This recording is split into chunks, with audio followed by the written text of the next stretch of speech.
mas com mais confortável para vocês, de repente vocês ficam menos seu psicólogo, não é verdade? Pode virar cadeira, se quiser sentar, olhando para cá, né? Assim, eu acho que esse lado aqui, esses lados aqui, vamos lá, da mesa, do lado direito, essas fileiras aqui talvez seja um pouco mais difícil, né? Aí vocês talvez. Então, tudo bem. Isso é bem, fica à vontade. Sempre a história é verdade. Eu vou aqui. Melhor irmos para lá? Melhor irmos para lá, então? Não, vamos. Eu vou ser obrigado a ficar de costas para você, mas se você não se incomodar, é isso aí, né? E se você já quiser esse papel com o pessoal do seu ciclo, gente, nada de ficar junto, né? Todo mundo junto, fica meio misturado. Então você tá mais perto, você tá mais perto. Não é nada. André, Porque só tem um microfone, sai daí, né? vem pra cá. Gente, senta mais junto.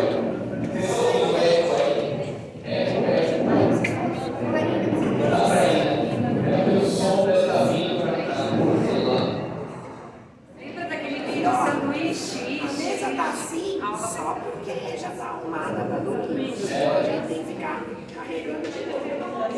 Falaram que não pronto para a gente mudar essas cadeiras do lugar.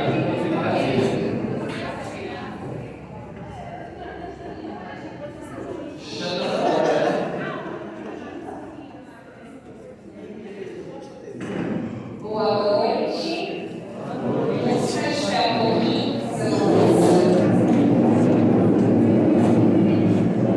Estamos aqui reunidos em Pai, do Filho, do Espírito Santo.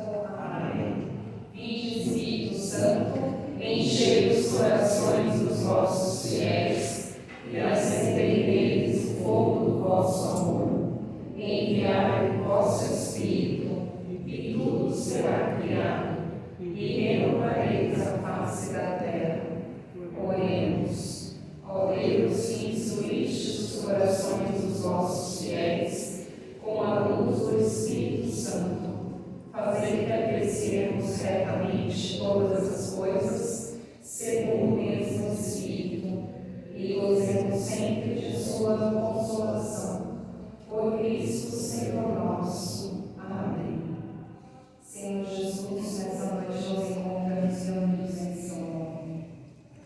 Jesus prometeu que dois ou mais estiverem reunidos em meu nome, eu estarei no meio deles. Essa certeza a gente tem que o Senhor está aqui, que Ele nos vê, que Ele nos ouve e que Ele está derramando o seu amor sobre nós. Apresenta para Jesus a tua intenção. Apresenta para o Senhor o teu pedido de oração. Nós queremos rezar aqui pelos aniversariantes, o Danilo, a Vivian, que fizeram aniversário essa semana. Queremos pedir, Senhor, pela alma, do pai da Gi, pela Gi, toda a família. Queremos pedir pelo Miguel Nascimento, que é uma criança que passou por uma cirurgia de pulmão, que, por enquanto, a cirurgia não deu certo, ele vai passar por outra cirurgia. Ó Jesus, são tantos pedidos que nós apresentamos diante de Ti. São tantas necessidades que nós temos, Senhor. Mesmo dentro desse grupo, dentro das nossas famílias, dentro da igreja, a nossa paróquia, nós temos muitos pedidos, muitas necessidades. E sabemos que o Senhor tem cuidado de nós. Queremos te louvar e te agradecer, porque o Senhor está conosco a cada momento. Mas aqui impulsionados pelo teu Espírito, Senhor, e no seu nome, nós apresentamos esses pedidos nessa noite. Que possamos abrir os nossos corações para aquilo que tu queres falar nessa noite, aquilo que o Senhor quer comunicar a nós, e te agradecemos pela igreja, pela sua presença, e por cada irmão e irmã que está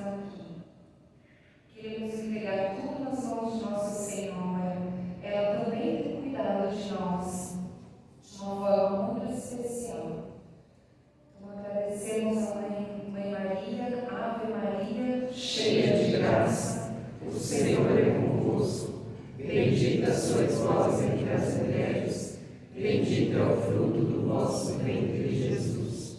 Santa Maria, Mãe de Deus, rogai por nós, pecadores, agora e na hora de nossa morte. Amém. Nossa Senhora do Perpétuo Socorro, Rogai por nós. São José, Rogai por nós. amém. Vamos sentar.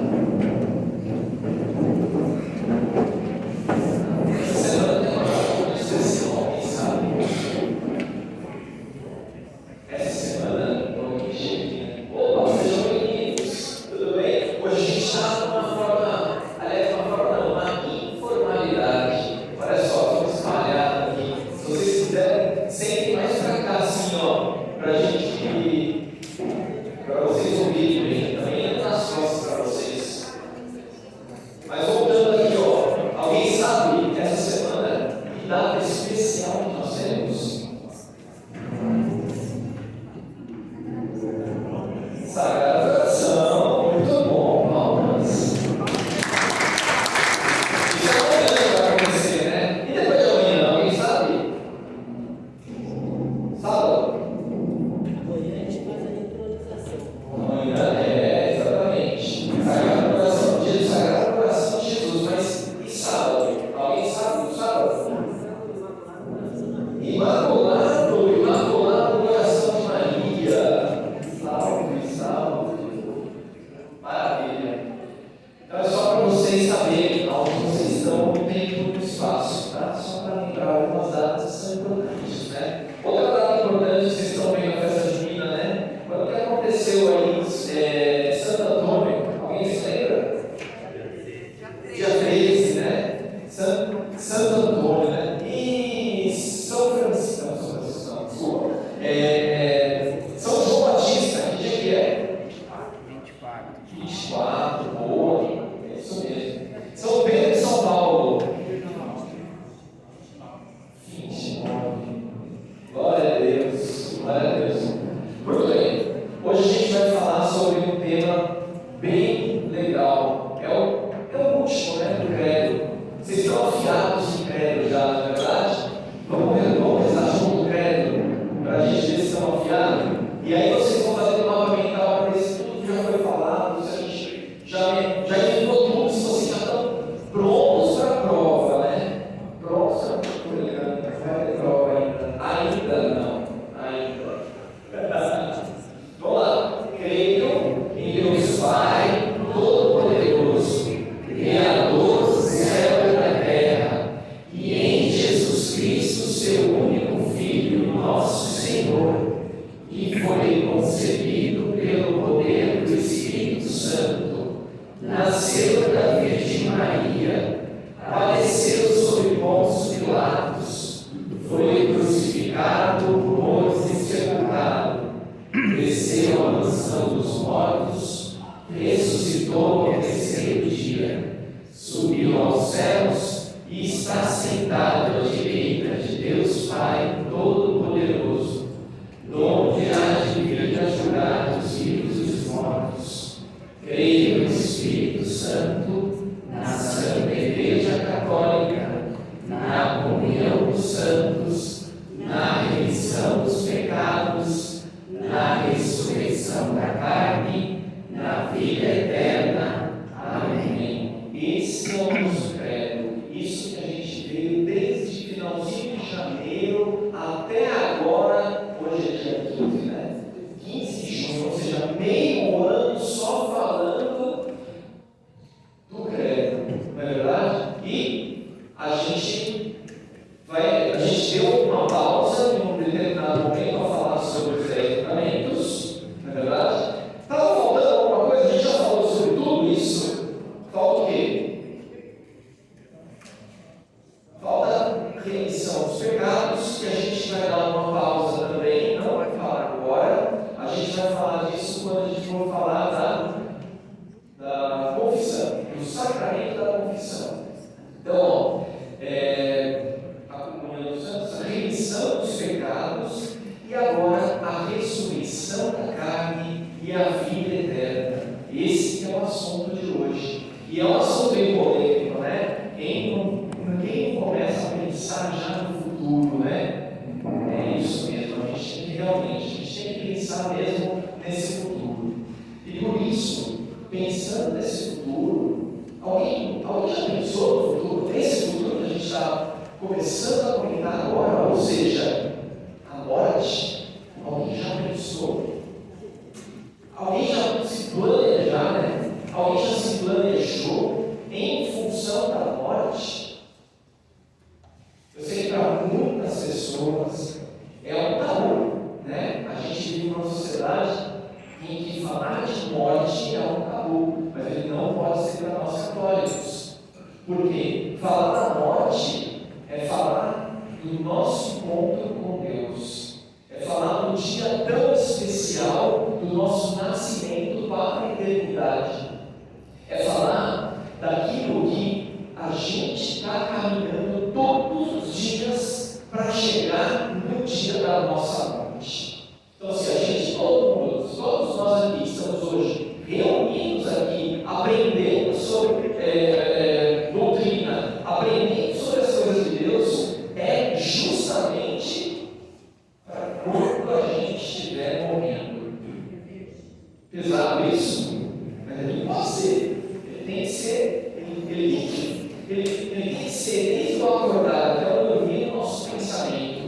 Quando nós encontrarmos Deus face a face. É sobre isso que a gente vai falar hoje. Ok? E aí eu quero fazer uma pergunta para vocês. Uma pergunta bem pertinente. Está todo mundo escutando? Bem, eu estou escutando minha voz aqui, o eco está terrível para mim. Mas tudo bem. Então a gente vai fazer hoje um exercício. Eu quero pedir para que vocês se levantem todos. Hoje a gente vai fazer um exercício. Tá bom?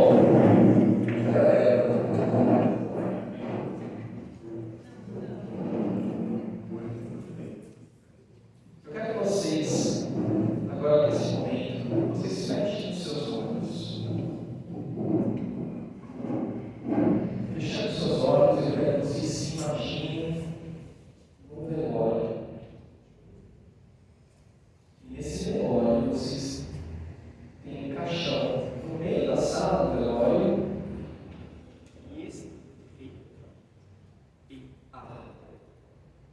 E nesse velório, no meio da sala, tem um caixão onde quem está deitado nele são vocês. Eu quero que vocês tentem imaginar por um momento quantas flores tem nesse velório.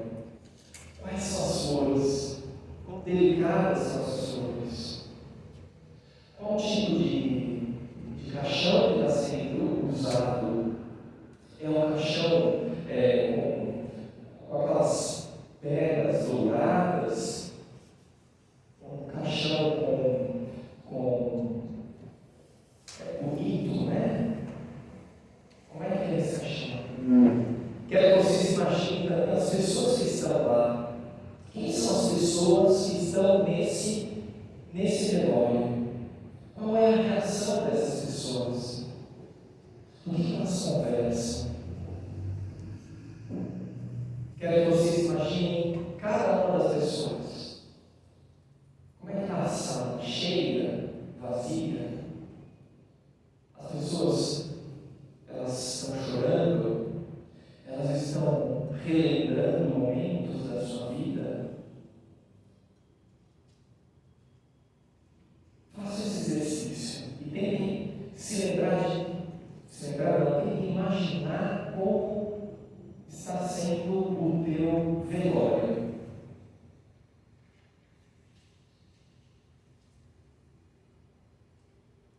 Veja se alguém se preocupou em atender às suas últimas vontades. Quais são os seus últimos desejos? Como que você gostaria de terminar, de fazer essa passagem? E você vai caminhando e vai ouvindo cada uma dessas pessoas comentando histórias de vocês. São histórias felizes? São histórias tristes? São histórias que te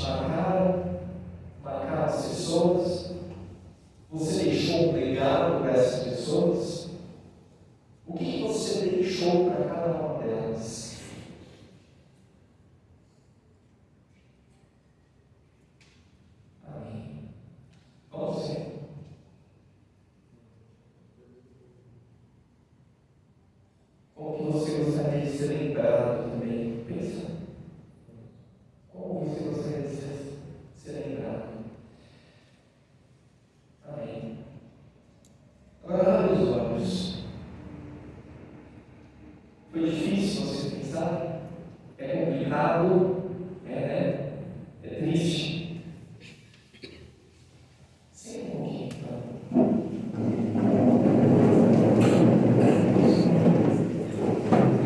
Gente, não tem nada a ver com espiritismo isso, hein? É um exercício só que a gente está fazendo, ok? É um exercício para que vocês conversem. Você tem que ir também um pouquinho mais pra lá, porque a pessoa que chegou não vai te chegar assim. Ou se vocês quiserem vir sentar mais pra cá, Pode ser para cá, cadeira. perto da cadeira, posso fazer cadeiras, sentarem aqui, Aqui ó. tem bastante espaço. Aqui tem bastante espaço também. Mas voltando aqui, para a gente não perder esse momento, esse exercício, tá? Por que eu estou fazendo isso com vocês? E se eu estou sendo duro em alguma palavra, em algum momento, eu peço perdão. Mas é muito importante. É importante que a gente pense na nossa morte. A gente tem que quebrar alguns tabus, a gente tem que quebrar alguns paradigmas que nos impõem, e a gente tem que pensar, porque não é o hoje, não é simplesmente o hoje, mas você tem que pensar que a gente está querendo chegar a uma vida eterna, não é verdade? E essa vida eterna é o sentido da nossa vida. Em um momento das nossas aulas, eu perguntava para vocês o que é o sentido da vida. Eu não sei se vocês se lembram, mas eu pegava algum objeto e falava assim: olha, qual é o sentido dessa garrafa? O sentido dessa garrafa, ele está fora da garrafa. A garrafa d'água, ela não existe por si só. É um pensamento filosófico aqui que eu vou dividir com vocês. Qual é o sentido dessa cadeira aqui? O sentido da cadeira não está na cadeira em si. Ela está fora da cadeira. Ela serve para a gente sentar. Assim como o sentido da garrafa, o sentido dela não está nela por si só. Ela está fora dela. Ou seja, o sentido da garrafa é conter líquidos. Aí eu puxei para a família de vocês. Quem tem filhos aqui sabe do que eu estou falando. Você vai lá e coloca o teu filho numa boa escola. E por que você coloca o teu filho numa boa escola? Porque você quer que ele chegue e faça um bom vestibular. Faz sentido? Então você percebe que o sentido de você botar na escola não está na escola, mas sim no vestibular. E por que você vai querer que ele faça um bom vestibular e tire uma boa nota? Para que ele entre em uma boa faculdade. E por que ele precisa entrar numa boa faculdade? Para que ele possa ter um bom emprego. E por que ele vai ter um bom emprego? Para que ele possa viver com dignidade, ganhar algum dinheiro, viver e prover a sua família. Vocês percebem que sempre quando eu falo qual é o sentido de você fazer alguma coisa, esse sentido não está nele mesmo, mas ele está fora. Ele está fora. Você bota teu filho numa boa escola para que ele vá para uma faculdade boa. Não está na escola, está na faculdade. Você bota teu filho numa faculdade boa para que ele consiga um emprego bom, está fora. E um emprego bom para que ele consiga prover a sua família, está fora do emprego, está na família. Faz sentido por enquanto? Agora eu vou fazer uma pergunta para vocês. Qual que é o sentido da vida? Qual é o sentido da vida? E aí fica um pouco melhor, um pouco mais fácil de vocês entenderem que necessariamente o sentido da vida, ele não está na vida em si, ele está fora da vida, ele está fora dessa vida que a gente vive hoje, ok? Então é importantíssimo a gente pensar na nossa morte, entender aonde nós estamos caminhando, para onde nós estamos caminhando. Para onde nós estamos caminhando?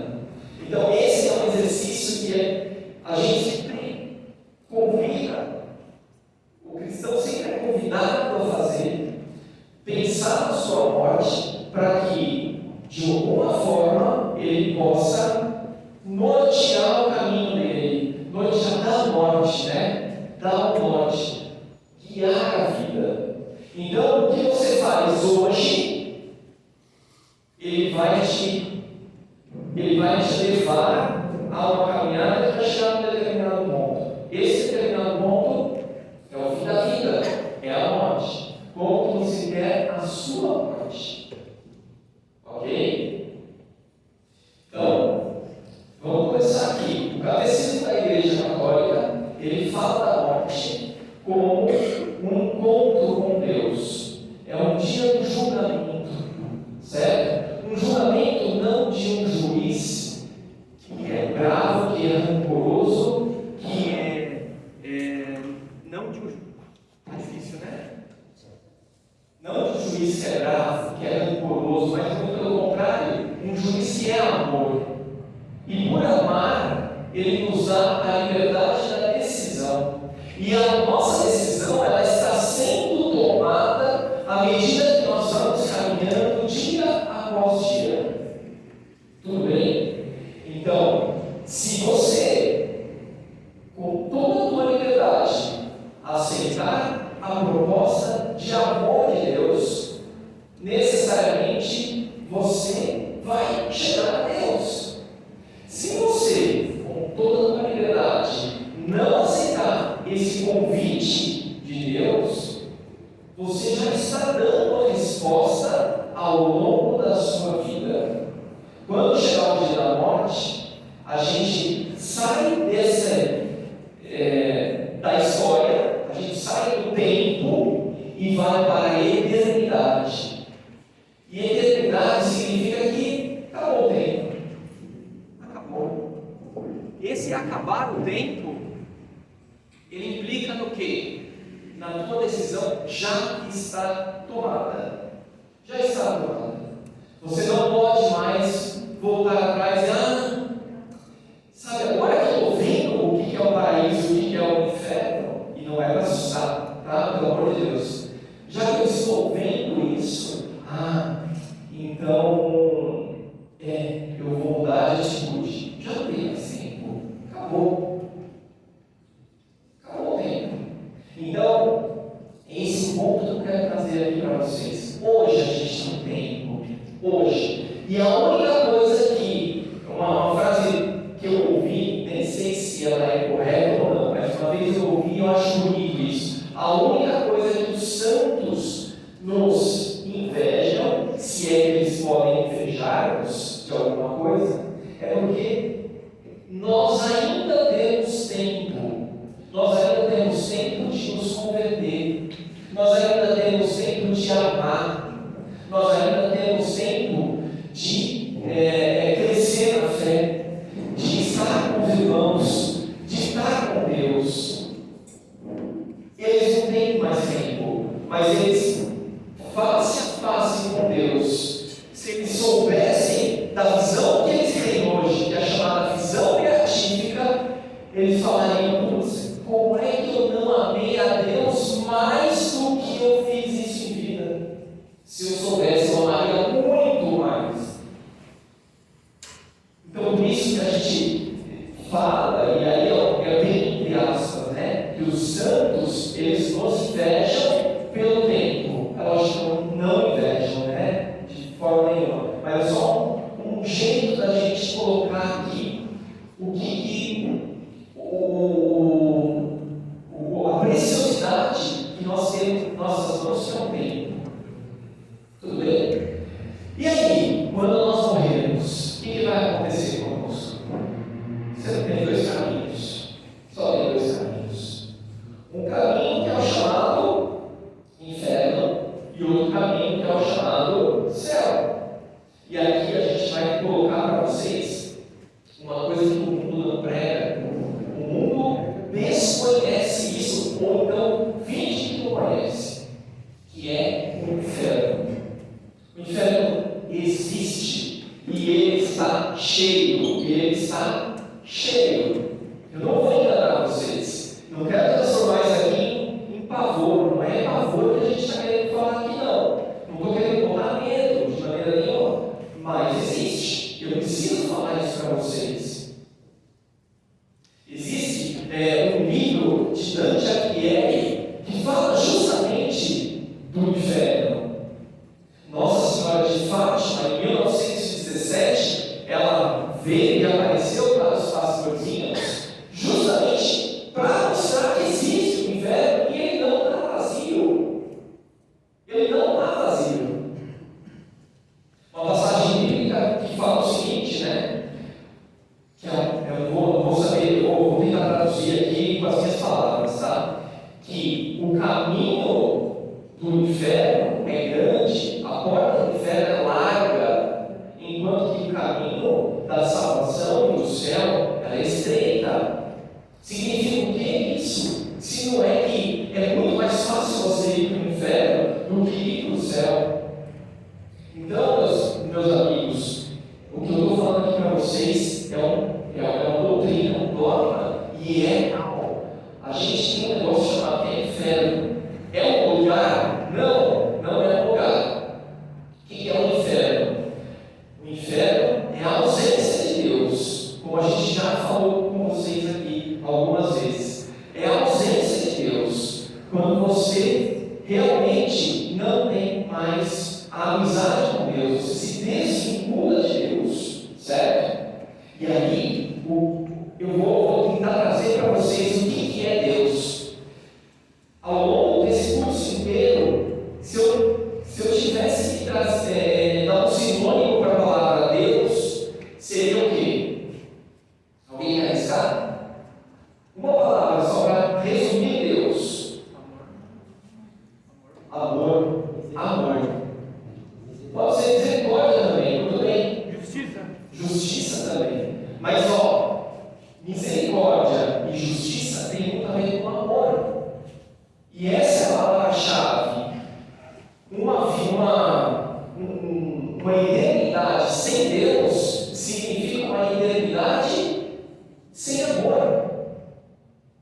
Sem amor significa ódio, ranger de dentes. É o fogo que vai arder, que vai consumir até arder.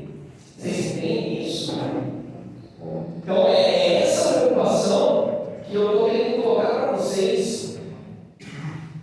Não de uma forma simplesmente, eu estou assustado, eu não posso mais pecar porque eu vou para o inferno. Mas não, muito pelo contrário. E o que é? O que é o paraíso? O que é o céu? Se o inferno é a falta de amor, o que é o paraíso? É a presença do amor. É a totalidade do amor. Imagina que o amor seja água, né? Aqui a gente tem uma piscininha. É uma piscininha olímpica, mas é uma piscina. E a gente precisa, nessa vida, aprender a nadar. A gente tem essa piscina da vida para a gente aprender a nadar nesse amor. Por quê? Quando a gente morrer, a gente precisa estar atleta, halterofilista, a gente precisa ser como é que ele chamava? Michael Phelps. Michael Phelps, a gente precisa ser Michael Phelps. Por quê? Porque Deus é um oceano de amor. É um oceano. Tenta atravessar do Brasil até a África. Como é que vai ser? Será que a gente consegue hoje? Nessa magreza que eu estou aqui? Você acha que eu vou conseguir? Claro que não. Nessa barriguinha? Claro que não.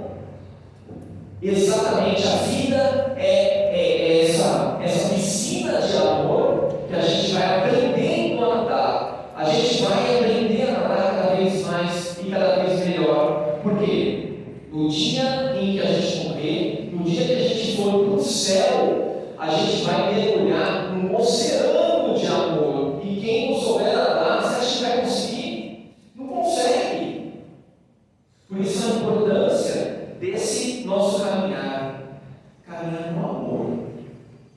Tudo bem? Bom, falamos já sobre o inferno e falamos sobre o céu. Mas, vocês lembram o que é o céu? O céu é a amizade com Deus, né? É um estado de amizade. E quando você morre, se você morre com um pecado mortal, gente, pecado mortal é mortal, certo?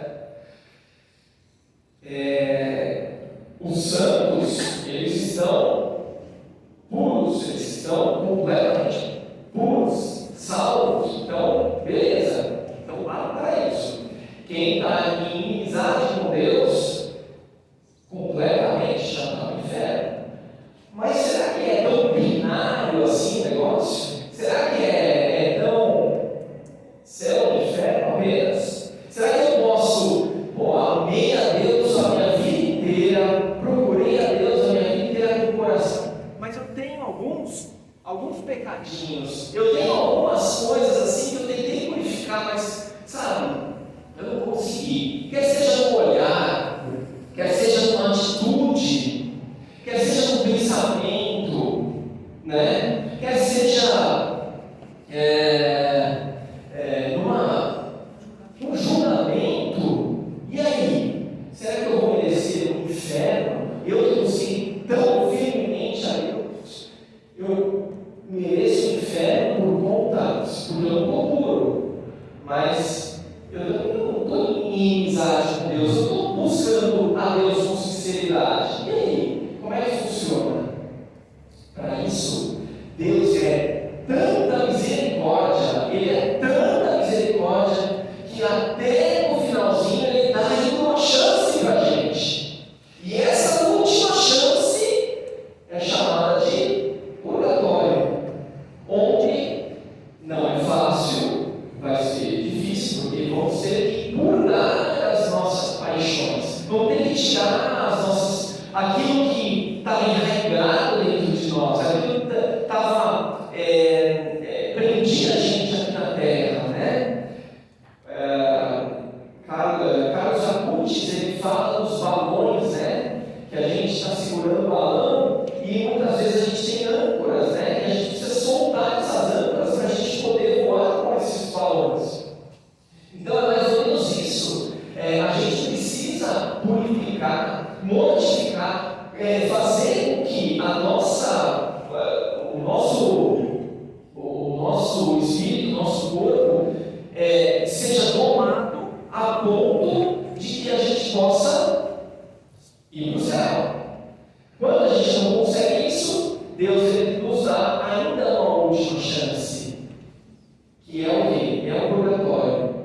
Então ele vai e a gente, nesse purgatório, é como se a gente ficasse meio, também não é exatamente isso, mas eu só estou tentando trazer aqui uma imagem. A gente fica com a visão meio turva, sabe? A gente está no céu, mas a gente não consegue ver o céu da mesma forma, porque a gente está com aquela visão turva, a gente não consegue enxergar direito.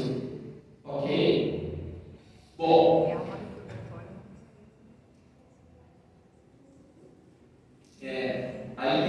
Aí tem entendimentos diferentes. Até agora comentou comigo aqui que a alma no purgatório, isso está certo. A alma no purgatório, ela não consegue, por estar obscura, né, por estar com esse. Parece um dia de chuva hoje, né? Eu estava limpando meu para-brisa do carro e não limpava nada, mais sujava do que limpava. É mais ou menos isso, sabe? Quando você está sem conseguir enxergar o palmo da frente. E aí, por isso que elas não conseguem rezar por elas mesmas, que foi exatamente o que a Débora comentou. Então, a pessoa que está no purgatório, ela não consegue rezar por si própria. Não consegue. Depende das nossas orações. Depende das nossas orações. Foi a aula da comunhão dos santos que a Bíblia deu. Vocês lembram? Vocês veem como os assuntos são todos encaixados, né? Então, por isso que a gente tem que rezar pelas almas do purgatório, oferecer missas, colocar uma intenção de terço. E mesmo, olha só, quando eu era jovem, eu aprendi um amigo nosso. Reze pelas almas dos indigentes. Pelas pessoas que não têm quem reze por elas. Uma pessoa que está na rua, uma pessoa que ninguém conhece, ninguém reza por essa alma. Nós podemos rezar por eles, porque o Senhor conhece. Então, assim, a nossa oração, a nossa igreja peregrina, que a gente está aqui, a gente pode e deve rezar pelas almas do purgatório. Ok? Por enquanto está tudo bem? A alma do purgatório dizem que tem santos no meio do papo. Ele fala assim que quando ela conseguir ir para o céu, essa alma nunca vai esquecer da gente, que a gente rezou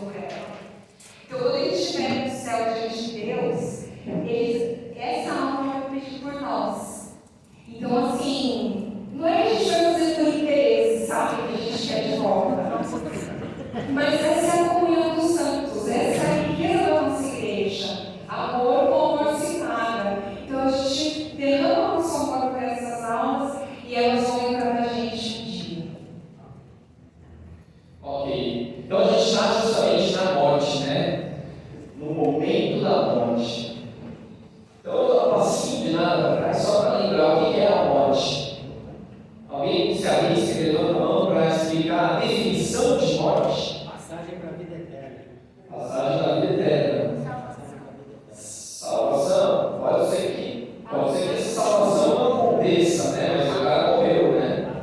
Tem mais uma definitiva. Páscoa definitiva. Mas tem uma definição que eu coloquei aqui já algumas vezes. Separação da alma do corpo. Separação da alma do corpo. Então o que acontece quando a gente morrer? A alma vai vai para o céu, o inferno, vai receber o julgamento, né? Que é a própria alma, né? Quando nós vamos nos julgar, né? Olhando a nossa vida e falamos, estou estragado. Então, a alma vai para lá e o nosso corpo. O que acontece no nosso corpo? Vai ser compor, né? Vão debaixo de 7 palmos e o corpo vai se decompor.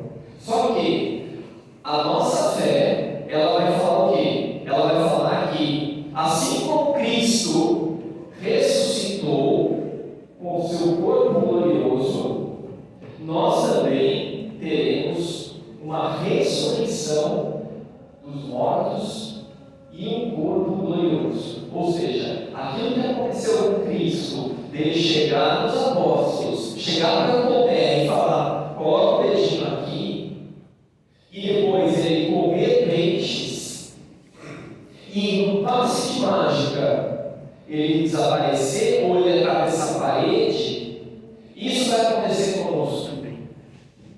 Isso vai acontecer conosco. Lá na frente, quando, não sei, lá na frente, mas vai haver um momento em que cada um de nós que morrermos, a não ser que Jesus apareça agora aqui, mas há 2000 anos a gente está vendo as pessoas morrerem, né? A única certeza da nossa vida é que a gente vai morrer. Então, quando Jesus Cristo voltar, e ele há de voltar, ele vai voltar, é uma premissa, essa alma que está no céu, junto com algum corpo aqui, porque ele está decomposto, a gente não sabe como que vai ser, a gente vai ter um corpo glorioso, a gente vai ter uma ressurreição.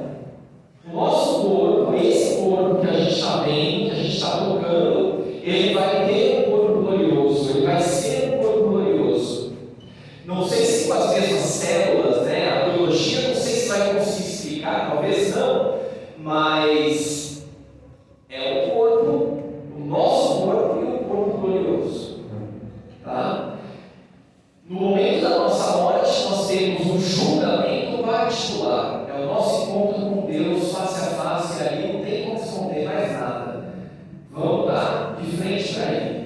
Mas vai chegar a ressurreição dos mortos, nós vamos ter o nosso julgamento, o juízo final, né? O julgamento para todos, né? E aí nós, é como se Deus colocasse na balança, bom, você foi para o céu, não é verdade? Mas você fez tanto bem na sua vida, olha, o teu céu vai ser ainda melhor do que do que você tem hoje, né? Madre Teresa de Calcutá, por exemplo, que andava a Índia lá, o Calcutá, né, a cidade dela, fazendo bem para aquelas pessoas, nossa, o céu dela com certeza vai ser muito melhor do que o meu. Ok? E da mesma forma, quem for para o inferno, e se o cara fez muito mal, pega um assassino em série, por exemplo, o que vai acontecer com ele? Ele vai ser julgado também pela sequência de maldade que ele for fazendo. Tá? Então, é isso que eu quero trazer um pouco para vocês hoje. Diga.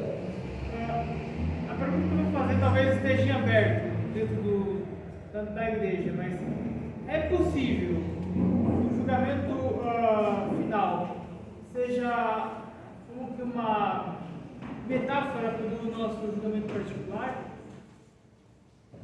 Eu não sei se formulei bem a pergunta.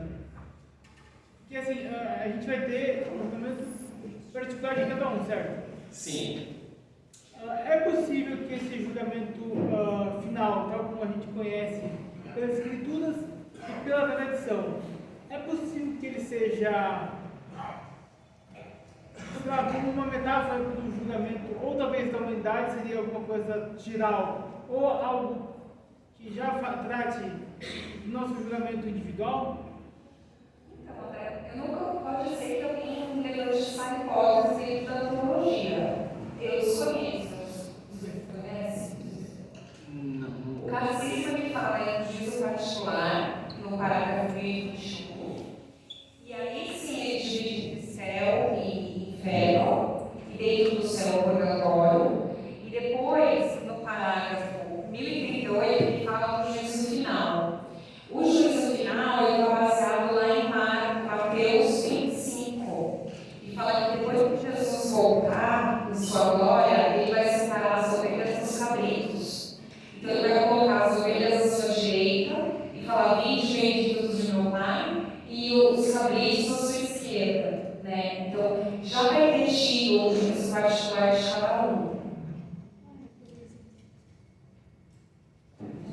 Inclusive, eu acho que assim, esse assunto, se vocês têm dúvidas, se vocês quiserem levantar a mão, é um dia excelente para isso, tá? Isso aí gera muita polêmica, né? Gera muita polêmica que vocês levantem a mão mesmo e perguntem.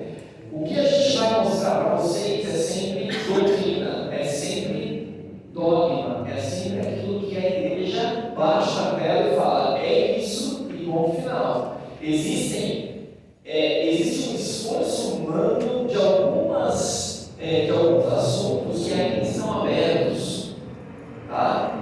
Então, um exemplo, né, de assunto que está aberto, né, que a Bíblia estava comentando, inclusive, né? A Bíblia estava comentando que no purgatório, as almas do purgatório, elas rezam por nós. Isso é uma linha teológica que a gente tem dentro da Igreja Católica, mas ela não é um dogma ainda, porque existem outras linhas teológicas.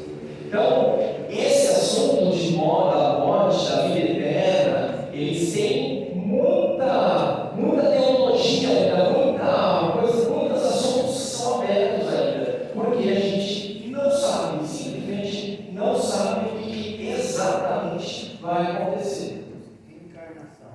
Reencarnação. Existe ou não existe reencarnação? A Igreja Católica é clara em afirmar, e aí volto a falar que é dogma, tá? É clara em afirmar que não existe reencarnação. Não existe. O que é reencarnação? A reencarnação é você se encarna, vive uma vida, morre. Aí o corpo e a alma se separam. Aí essa alma que está meio perdida em algum limbo, algum lugar, qualquer que seja, ela volta a se encarnar e passa uma segunda vida para amadurecer, para evoluir, qualquer coisa que seja. Aí ela evolui mais um pouco, e aí ela morre. E aí, mais uma vez, ela se encarna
aceitando.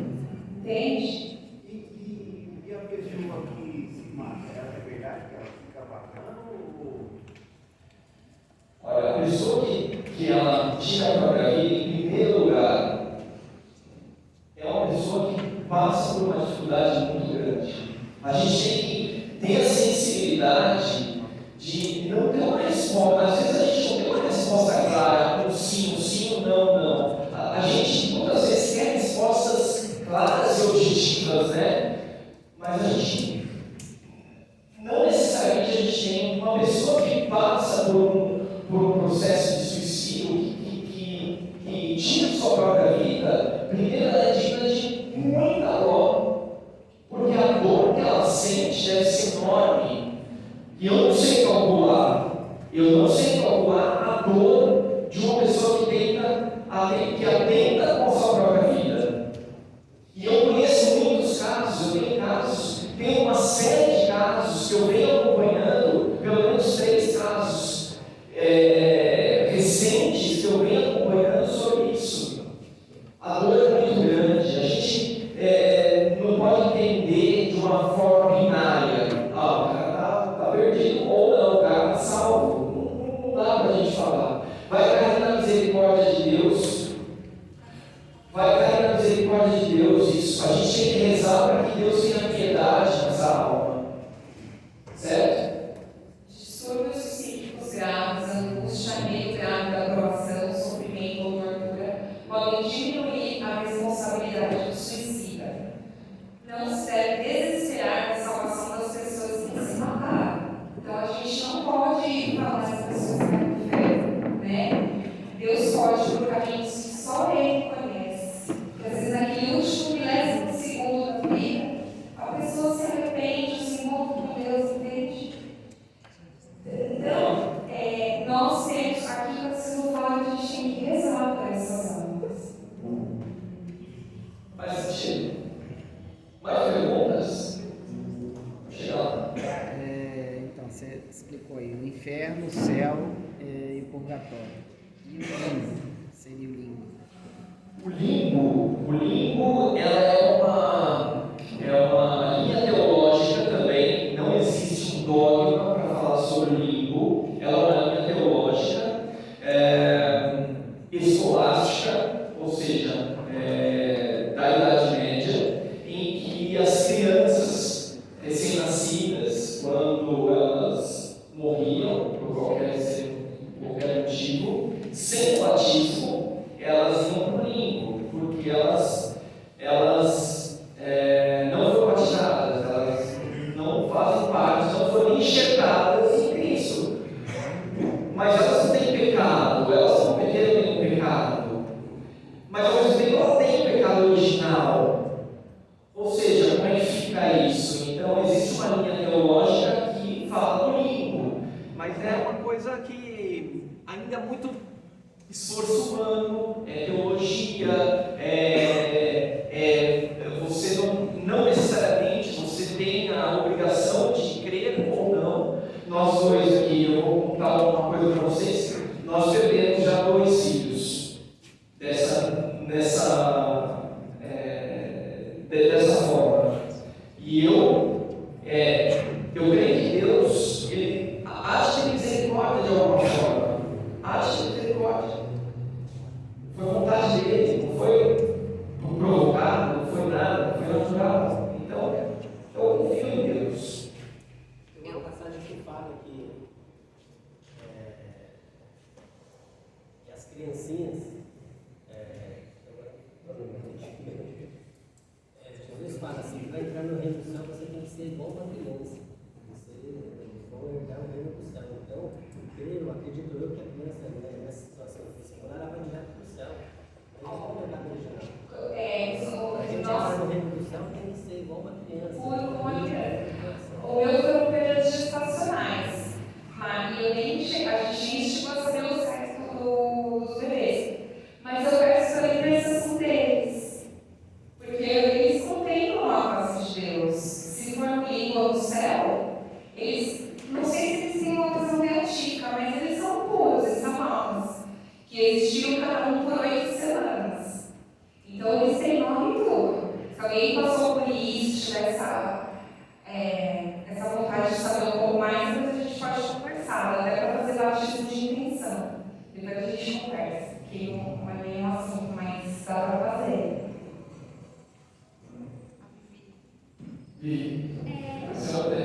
também tive perdas gestacionais. Aí eu tenho uma dúvida, assim, que sempre me surge, porque assim, numa das gestações eu tive um aborto natural, mas na outra eu fiz um procedimento, né? E aí eu queria saber assim, se isso é considerado, assim, eu sei que era um bebê, né, já morto, estava ainda na barriga, e se isso é considerado pela igreja uma coisa errada, entendeu? Curetagem? Curetagem, a mil, né? Você, sabe, fazer esse procedimento, assim, porque é uma coisa, assim, que dentro de mim eu me culpava, parece, por fazer aquilo, entendeu? Agora, eu não sei se para a igreja isso é considerado como se fosse um pecado, uma coisa errada, entendeu? Eu vou falar o seguinte, eu não sei exatamente do caso, esse caso fica alguma coisa aqui, mas eu não sei exatamente do caso, depois a gente pode entrar no detalhe e conversar, ok? Então, é uma coisa até que eu ia perguntar depois como é que vai confessar, porque era uma coisa que eu queria É muito falar. É importante. Realmente, dentro de mim é uma coisa que eu não Com certeza. Esse caso, vamos conversar depois da aula, se for o caso, a gente conversa, a gente tem que entender. Mas, vamos falar do caso em geral, tá? A igreja, ela é sempre pró-vida. Sempre. Sempre pró-vida, tá? Ah, mas o meu filho é anencefalo. Ou seja, não tem cérebro, ele não vai vingar, ele vai nascer e vai morrer. Deixa nascer. Ah, mas meu filho é fruto de uma violência. Sinto muito pela violência, porque é triste, é terrível. A violência é uma coisa que é desprezível, é nojento. Mas o pobrezinho que está na barriga não tem a ver com a desgraça que é o pai. Vocês entendem? Ele não pode pagar o preço dando a vida dele em função do. Vou xingar aqui daqui a pouco. Do pai. Do erro do pai. Ah, mas. Sei lá. A menina de 10 anos engravidou. Ela não vai conseguir superar uma cirurgia.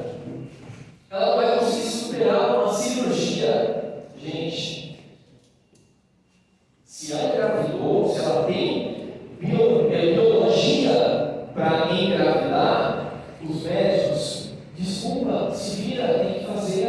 Hoje a nossa medicina está avançada. Faz essa menina uma cesárea, vai ser complicado, vai ser difícil, mas tem que salvar a vida dessa pessoa, desse bebê. Agora, a igreja, ela fala que o aborto é uma coisa muito grave. Ela não é só grave, ela é mais do que um assassino matando uma pessoa. Por quê? Porque a gente está falando de um assassinato de uma pessoa inocente. Uma pessoa que não tem ninguém para reclamar, para gritar por ela. Ela não tem, ela está oculta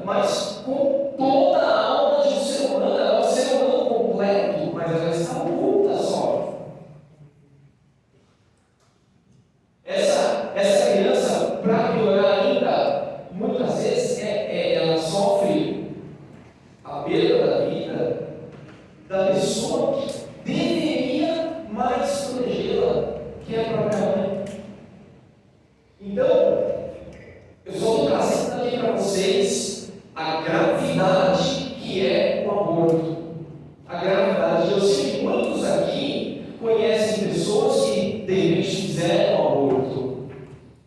Conhecem as polêmicas que dá na televisão quando a gente fala sobre alguns casos específicos, especiais. Mas a igreja é categórica na defesa da vida. Sempre vai ser, e sempre, desde o começo até o fim.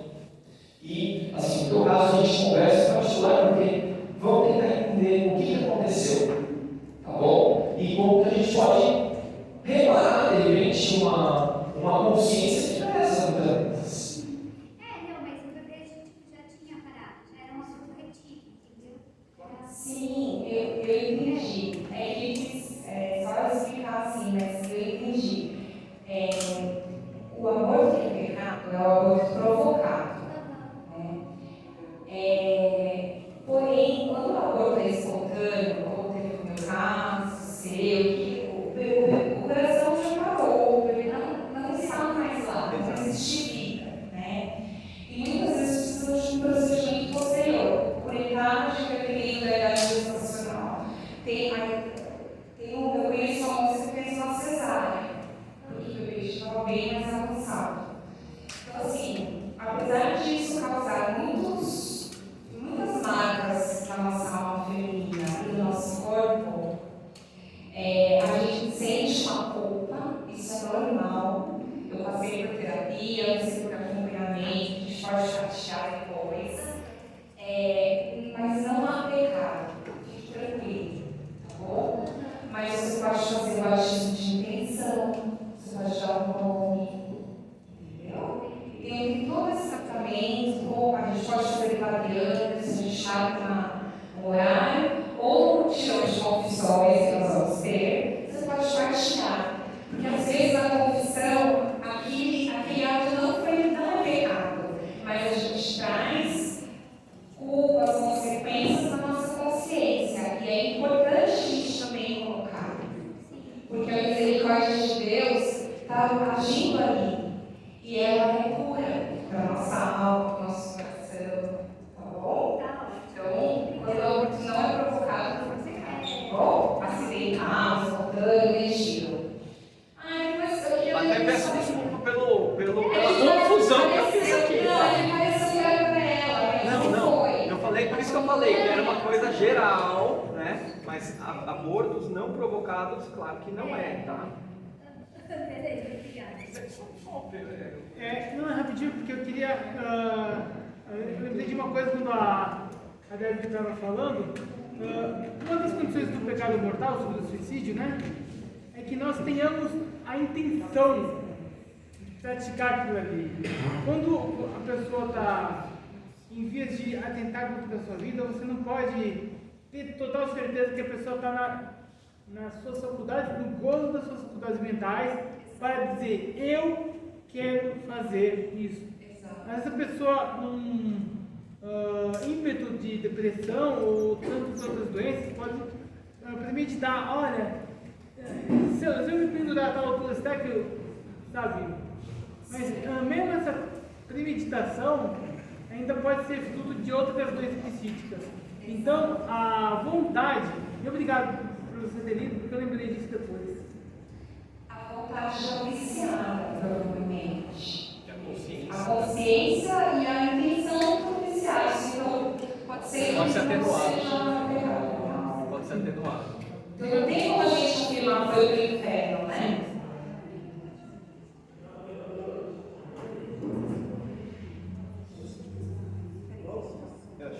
Só um segundinho, eu queria fazer uma adendo. Muita gente fala, mas as pessoas querem que o bebê nasça, mas depois dane-se. Mentira, a igreja é provida também pós-nascimento. Pega a história de orfanatos, caridade, então assim, não é só nasceu, não, é papel também nosso. Por exemplo, conhece uma pessoa que está numa situação que está nesse desespero, fala, não, vamos ter essa criança, vamos ajudar. Não é só tipo largar, não. Vamos viabilizar a criança. Dar aquele apoio. E tem muitos casos também que a mulher não queria ter, se tinha aquelas rodas de adoção, se deixava, as crianças nesse momento. Então, assim, a vida a gente vai cuidar. E nós, enquanto igreja, temos esse papel de prestar apoio material, de ajudar com dinheiro, de ajudar apoio psicológico, porque não é fácil. E existem muitas organizações com a vida ligadas à igreja que dão todo esse amparo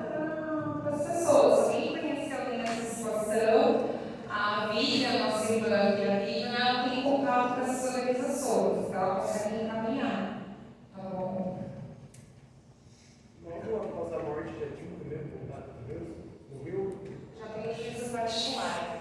Você vê a base bíblica, por exemplo, disso daí, é quando Jesus está na cruz com o bom ladrão e o mau ladrão, né? E aí o bom ladrão ele vai falar para Jesus, lembre-se de mim quando for no paraíso, né?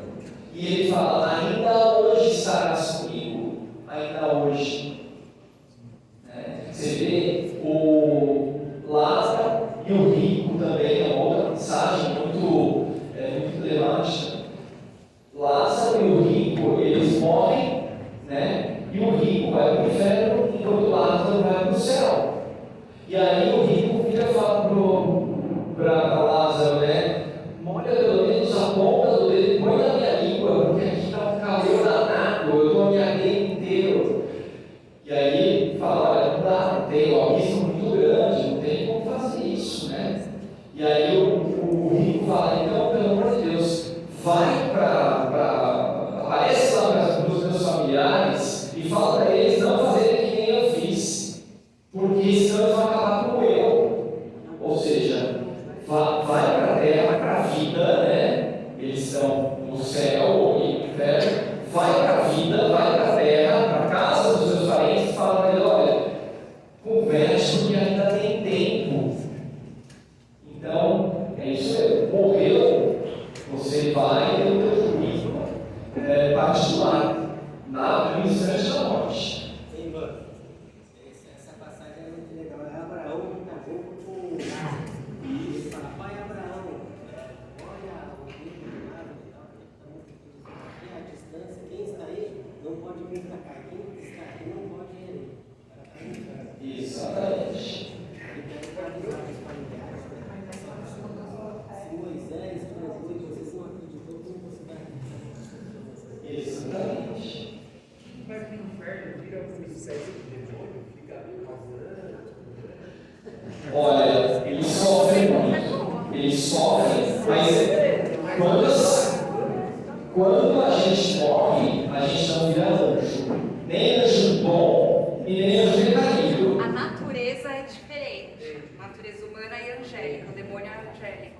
A gente continua com o espírito, a gente não pode falar que a gente é humano, porque ser humano é alma e corpo juntos. Quando se separa, deixa de ser humano. Mas a gente não é anjo. Gente, anjo é muito superior a nós. Inclusive os anjos caídos são muito mais poderosos do que nós. Esses são os demônios. São os demônios, né? Perguntas? Ainda tem? Uma pergunta. Ah?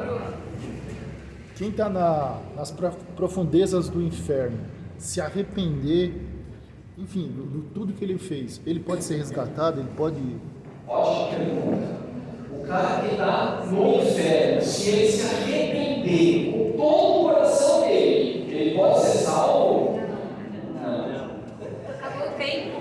Acabou o tempo. É a ampulheta, sabe a ampulheta? Os jovens nem sabem o que é ampulheta. Por isso que os demônios não se convertem, porque eles não têm mais tempo. A misericórdia pressupõe amor, e o amor pressupõe liberdade. A pessoa, ela tem liberdade de escolha, e ela vai escolher o caminho dela. Quando você morrer, quando eu morrer, quando qualquer um de nós morrermos, a gente tem aquela visão, pô, Jesus vai lá, vai estar julgando a gente, vai bater uma tela, você é condenado, você vai para o céu. Não. É muito mais a gente olhar para a nossa vida, para a nossa alma, e vai falar assim, nossa, que alma estragada, eu odeio minha alma estragada, eu me odeio. Ela vai olhar para si própria e vai falar, que é isso? Que absurdo! E ela vai entrar numa vida que morre, né? Ou a morte de vida, a gente não sabe, né? Porque é horrível. Mas nós estamos nos condenando a cada dia que a gente está vivendo o pecado, a cada dia que a gente está vivendo o nosso relativismo, a cada dia que a gente vive nossa indiferença. Nós estamos nos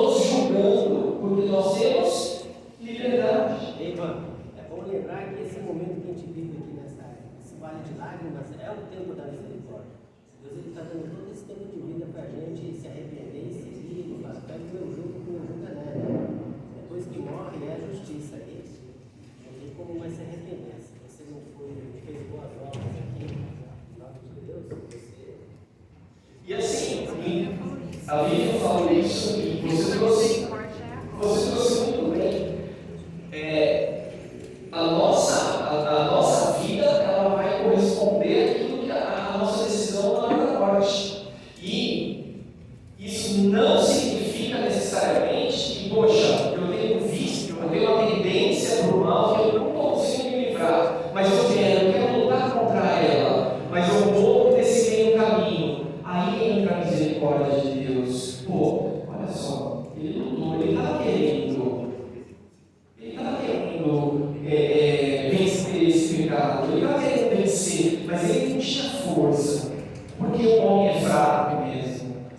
Nós, seres humanos, somos fracos, entendeu? E nós não temos força contra o pecado, mas a gente tem que lutar, a gente tem que fazer a nossa parte. Se você não se arrependeu do seu pecado mortal, você está em inimizade. Aí que tá, né? Tem que fazer uma contrição perfeita. É difícil. Mas depois a gente já viu sobre os pecados, sobre os 10 mandamentos. Depois a gente vai falar sobre a confissão. E aí vai ter os outros desdobramentos sobre arrependimento, sobre contrição, sobre mudança de vida. O importante hoje é que nós estamos no tempo da graça, no tempo da misericórdia, é o tempo da igreja, o tempo dos sacramentos, o tempo de mudar de vida, o tempo de mudar a mentalidade, de mudar os nossos julgamentos. O tempo é agora. É claro, Deus nos julga conforme as nossas intenções, Ele vê o nosso coração, entendeu? Pode ser que, tipo assim, eu julgue você e fale, não, a Paty, imagina. Só que Deus te conhece, Ele te conhece, não eu. Graças a Deus, né, que eu não sou a juíza, que é Ele. Mas, entende? Ele vai ver as nossas lutas, Ele vai ver as nossas quedas, e enquanto a gente se debruça na misericórdia dEle. Porque, no fundo, o céu ou o inferno é uma consequência natural do que a gente viveu em vida. Não tem? A gente tem essa impressão assim, que Deus é que é mau e joga as pessoas no inferno. Não é assim. Entende? O nosso imaginário muitas vezes está viciado com a comida, a gente vê filme, a gente vê histórias que gostam de satirizar da igreja, entendeu? Fazer chacota. Então, muitas vezes a gente tem essa coisa deturpada. Por isso a gente tem que evangelizar as pessoas, para que elas tenham consciência e possam se arrepender, possam voltar, entendeu? Tudo está interligado, a missão da igreja, essa coisa de evangelizar, sabe? Tudo está interligado. Por isso que o pastel que você vende na barraca, você está evangelizando também. Não é, Karina? A Karina vai falar sobre isso daqui a pouco. Me fale em vender pastel. Quem compra também. Gente, o ano passado, o Gui deu uma história pra gente, é uma história já conhecida, que é a história dos 2 irmãos gêmeos na barriga da mãe. Vocês conhecem? É a história de internet, é bem legal. Vou ler aqui pra vocês, vamos ver, depois a gente vai conversar o que vocês acham. No ventre de uma mãe havia 2 bebês. Um perguntou ao outro: você acredita em vida após o parto? O outro respondeu: é claro, tem que haver algo após o parto. Talvez nós estejamos aqui para nos preparar para o que virá mais tarde. Bobagem, disse o primeiro. Que tipo de vida seria essa? O segundo disse: eu não sei, mas haverá mais luz do que aqui. Talvez nós poderemos andar com as nossas próprias pernas e comer com as nossas bocas. Talvez teremos outros sentidos que não poderemos entender agora. O primeiro retrucou: isso é um absurdo. O cordão umbilical nos fornece nutrição e tudo mais que precisamos. O cordão umbilical é muito curto. A vida após o parto está fora de cogitação. O segundo insistiu: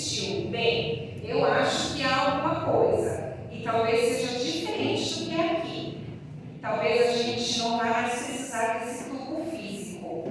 O primeiro confessou bobagem e, além disso, se há realmente vida após o parto, então por que ninguém jamais voltou de lá para contar como é que é? Bem, eu não sei, disse o outro, mas certamente vamos encontrar com a mamãe e ela vai cuidar de nós. O primeiro respondeu: mamãe? Você acredita em mamãe? Isso é ridículo. Se a mamãe existisse, então, cadê ela agora? Cadê a mamãe? O segundo disse: ela está ao nosso redor. Estamos cercados por ela. Nós somos dela. É nela que vivemos. Sem ela, este mundo não poderia existir. O primeiro disse: bem, eu não posso vê-la, então é lógico que ela não existe. Ao que o segundo respondeu: às vezes, quando você está em silêncio, se você se concentrar e realmente ouvir, você poderá perceber a presença dela e ouvir a sua voz amorosa. Esse foi o modo pelo qual o escritor húngaro explicou a existência de Deus.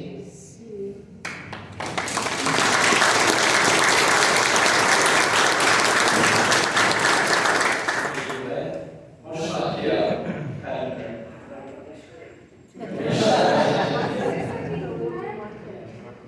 É por isso que a gente tem tanto show, porque em vez de vocês ficarem quietos, vocês ficam discutindo.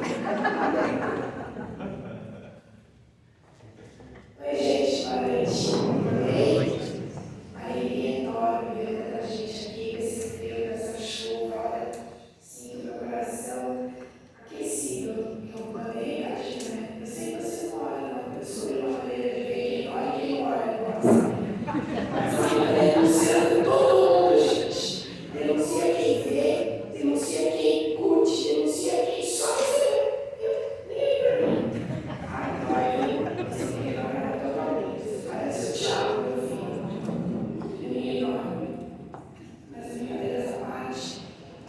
Gente, nós tivemos o primeiro dia da festa. Foi um enorme sucesso. Muitas flores, muitos confetes. Mas foi ótimo, foi maravilhoso. Eu só tenho a agradecer. Tudo bem que eu fiquei sem sentir a minha coluna, minha bunda, meu pé, meu joelho durante um tempo, até a terça-feira, porque estava tudo dolorido. Mas foi muito gratificante.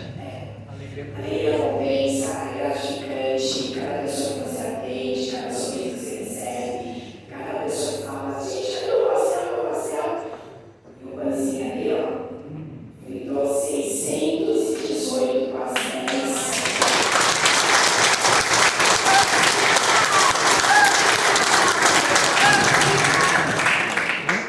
Foi muito legal. Nós compramos 600 pastéis, eu coloquei no grupo, vendemos 618, porque o nosso fornecedor é extremamente generoso, é uma pessoa de Deus também. Sempre traz a mais, para a gente poder servir os nossos companheiros, os nossos amigos que estão na barraca.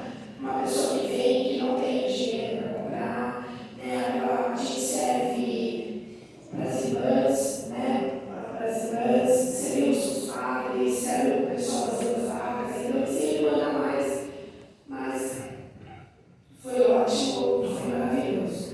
Eu quero agradecer muito e quero intimar vocês, quero convidar vocês, quero chamar vocês para vir esse final de semana.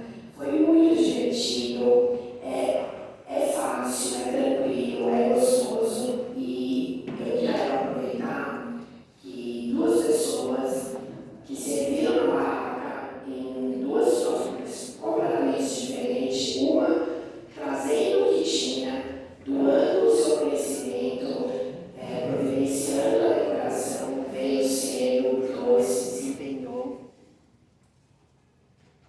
deixou a nossa barraca, deixou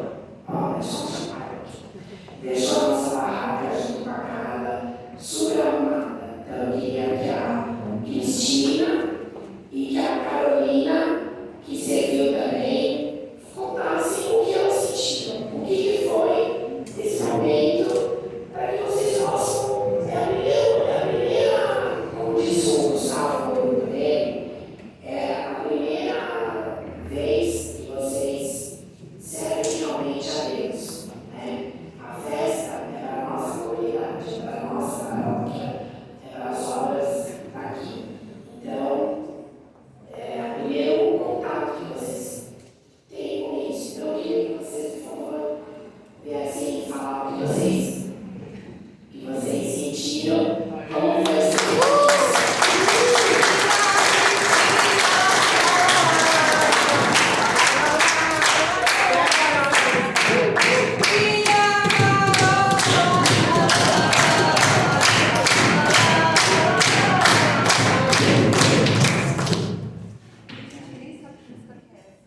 Boa noite. Para mim foi um prazer, porque como eu gosto de julgar, né? E como sou educadora, eu falei, bom, eu pensei em alguma coisa que seja prática para mim, desafiadora, porque não é como eu estava acostumada, né? Decorar com as crianças, mas fala de tudo e tudo. É um desafio grande, mas esse ano, no outro dia antes foi o meu aniversário. Eu quero me presentear doando minha atenção e o que eu sei fazer de melhor para as pessoas. Então, eu tinha comprometido que eu queria fazer isso. Eu senti no coração que eu poderia ajudar dessa forma. Porque a Karina disse que eu vou ajudar. Então, eu negócio porque eu estou emocionada essa semana, então, precisando não chorar. Mas eu queria agradecer, assim, todo o carinho depois que ela contribuir e falar que gostou. A minha maior preocupação de aprender, ficar achando, não só dela, mas das pessoas, de todos vocês, saber que estava representando vocês aqui. Então, fico feliz de que todos tenham gostado. É isso. Obrigada.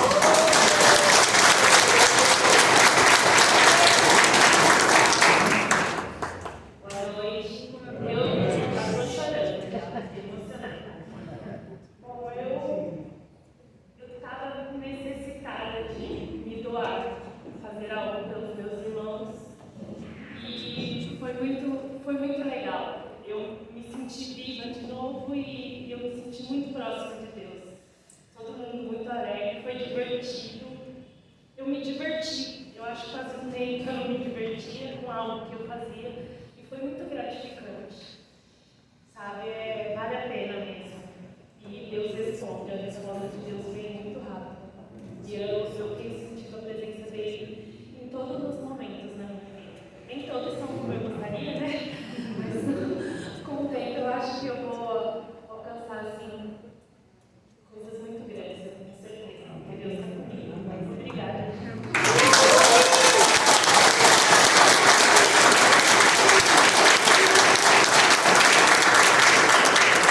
Aí, ó, esse daí é o amor no concreto, é a concretude do amor, do se doar. Lembra da história da piscina?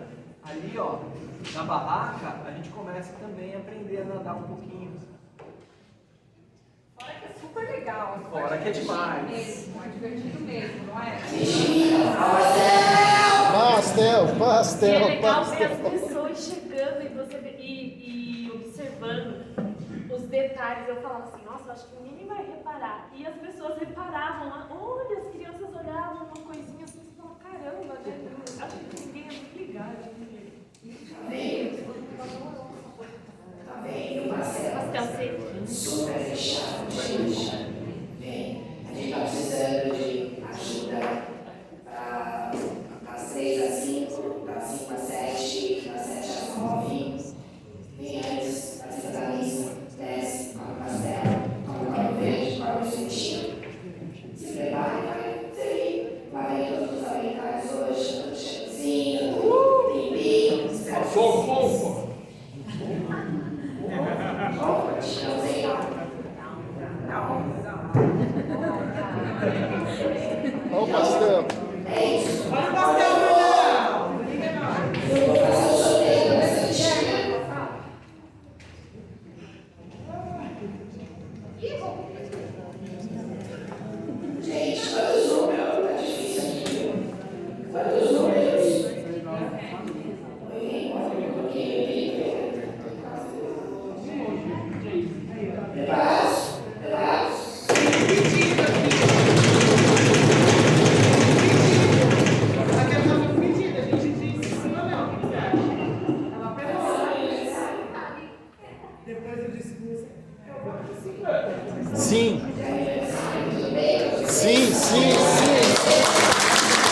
Senhor,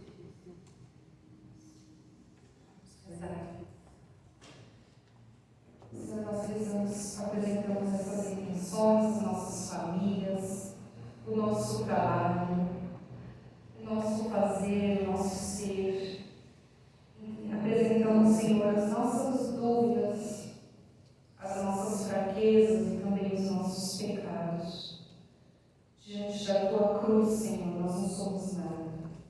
E pedimos que o Senhor derrame o seu sangue preciosíssimo sobre cada um de nós, sobre essas intenções, sobre as nossas famílias, as pessoas que estão em casa, para que a nossa vida seja toda para Ti, Senhor. Nós queremos Te agradecer por esse encontro contigo, encontro com a nossa Mãe Santíssima, e queremos pedir que o Senhor possa afastar do nosso caminho tudo que venha nos separar de Ti.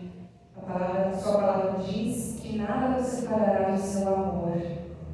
Então, que realmente, Senhor, o Senhor possa afastar de nós tudo aquilo que venha atrapalhar a nossa entrega a Ti. Santo anjo do Senhor, meu zeloso guardador, se a Ti me confiou a piedade divina, sempre me rege, me guarde, me governe, me ilumine. Amém. Estamos reunidos em nome do Pai, do Filho e do Espírito Santo. Amém. Não precisa tirar